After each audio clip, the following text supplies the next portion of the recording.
Bölgə TV xəbər verir ki, Bilal Həbaşı Nəzərov Azərbaycanın boks tarixinə düşüb. Millimizin 18 yaşlı idmançısı bu uğura Çexiyanın Ostrava şəhərində keçirilən U19 Avropa çempionatında imza atıb.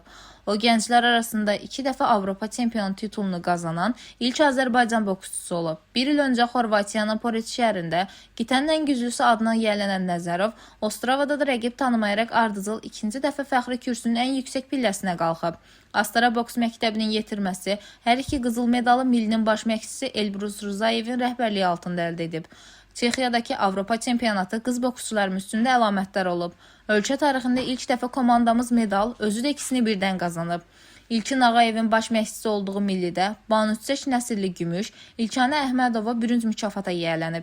U19'lar Avropa çempionatında Azərbaycan millisi 5 medal qazanmaqla 16 illik tilsimi də qırıb.